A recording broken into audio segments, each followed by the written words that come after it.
este día memorable para nuestra localidad de La Cumbre, puesto que allá por 1897 comenzaba a funcionar esta escuela. No en este lugar, sino donde hoy se ubica la terminal de ómnibus. Al lado todavía quedan prácticamente una tapera de lo que fueron esas primeras aulas que cobijaron a esos primeros niños de un pueblo que todavía no se había formado. Recién lo conversábamos con Sara y ese pueblo estaba en ciernes. Tardó varios años en formarse el pueblo. La escuela comenzó a desarrollarse plenamente allá por 1902. Entre ese año 1897, cuyo primer director fue el señor José González, le siguió una maestra riojana que se llamó Rosa Rivolta, y luego llegaría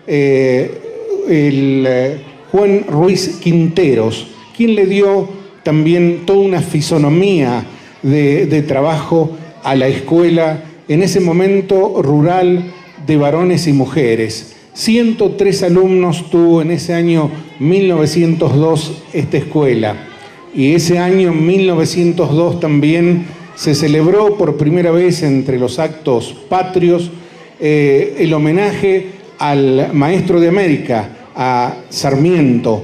Por primera vez en una escuela de la provincia de Córdoba se celebraba un homenaje a Sarmiento, aún antes que las cámaras legislativas pusieran la fecha del 11 de septiembre como Día del Maestro. Por esos años también iba a esta escuela, o a esa escuela que estaba ubicada allí, entre los chicos de La Cumbre, un hombre que se destacó en las primeras comisiones municipales, que se llamó Ángel Escalante. Fue el primer cumbrense que comenzó a leer y escribir en base a las enseñanzas de la escuela, y que luego se destacó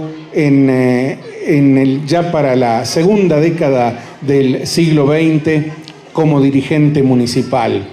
Luego vendrían maestras Adela Gutiérrez, María Antonia Vénere, que estuvo allá por 1908. En ese año ella le cambió también nuevamente. La Cumbre tenía los graves problemas al no ser un pueblo, eran todas chacras, era una población rural, muy pobre, con muy pocos recursos para sus trabajos. Y en ese momento se faltaba mucho a la escuela porque llevaba la época de cosecha y los chicos tenían que ir a cosechar a los campos. Llegaba la época donde también estaban las funciones religiosas y también los chicos perdían semanas enteras a veces por estas funciones religiosas que eran muy arraigadas en ese incipiente pueblo. El pueblo llegaría con sus calles abiertas entre 1911 y 1914. Por aquel entonces, desde 1910, La Cumbre tenía una escuela de tercera categoría. Esa escuela de tercera categoría le permitía tener un auxiliar al entonces director, que era único personal. Vendrían nombres de maestros memorables, hasta una maestra que tenía nombre también de esas actrices de novela, Lola Higuera, allá por 1917. Y la municipalidad se conformó en 1916. Así es que tuvo un desarrollo ya ahí, con un desarrollo muy interesante, la escuela apoyada por el municipio. Desde 1912, y a cargo del maestro Luciano Bucar, que había estado en Pinto allá en 1906, y luego ya para 1907 había sido destinado a la Escuela Rural de Cruz Grande, vino a inaugurar este edificio. Pero este edificio era solo el ala sur, que le faltaba, en ese momento no tenía la preocupación de los gobiernos municipales de ahora, no, le faltaban los vidrios de todas las ventanas, se llovía el edificio, pero así lo aceptaron para no seguir pagando alquiler allí en este otro lugar muy cercano a la estación ferroviaria. Todo era, para hoy sería muy difícil manejarse como se manejaba en aquellos años, pero fundamentalmente había mucha voluntad, mucho tesón por el desarrollo, no solamente del pueblo, sino de la cultura del pueblo, de la educación. Y esa educación que se brindaba a través de la única escuela rural que en 1922 adquirió la categoría de escuela que estaba ubicada en zona urbana. Pueden hablarse muchas cosas de todos estos años. Decir de que los maestros hicieron muchos sacrificios para mantener abierto el edificio, para calefaccionarse en el invierno, para lograr que los chicos volvieran al año siguiente a seguir sus estudios, que ya para 1919 eran hasta cuarto grado.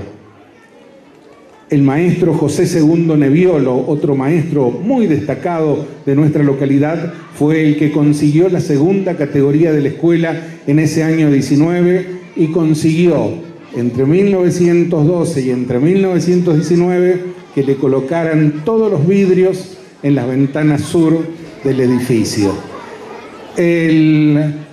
Voy a llegar solamente hasta 1933 contándoles simplemente que en ese año 33 la escuela fiscal mixta adquirió lo que hoy es la categoría primera.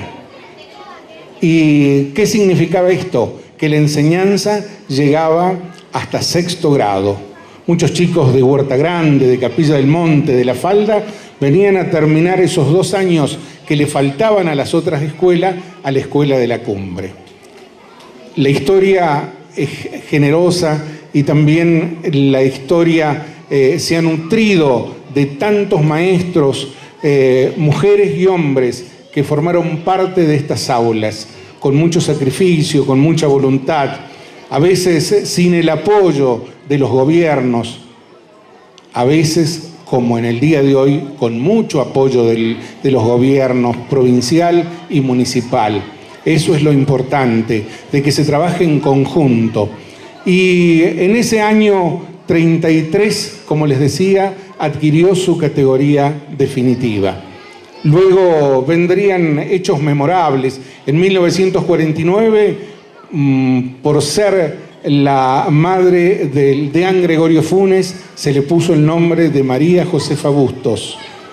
En 1966, los únicos alumnos que recibió la ex primera dama norteamericana Jacqueline Kennedy fueron alumnos y maestros de esta escuela que estuvieron con ella en la estancia San Miguel sobre las sierras. En 1959 había comenzado una historia que aún hoy forma parte y seguramente va a seguir formando parte del acervo cultural de nuestro pueblo, que es el Encuentro Nacional Infantil de Folclore. Allá por 1970 se realizó acá, en este patio, la primera Feria Argentina de Artesanías. Feria que tuvo como presidente honorario a el insigne escritor Manuel Mujica Lainez. Él consiguió que viniera la gente de la Warner de Estados Unidos a filmar esta como uno de los hechos más sobresalientes que tenía nuestro país.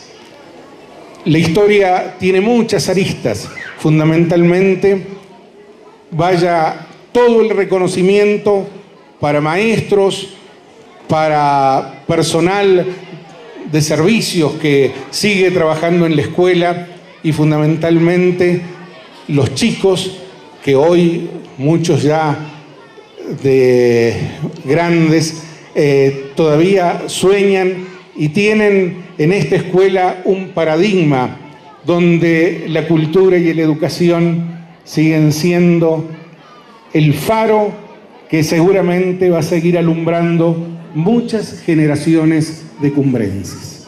Gracias por el silencio y feliz 120 años. Feliz de estar en este lugar. Muchas gracias.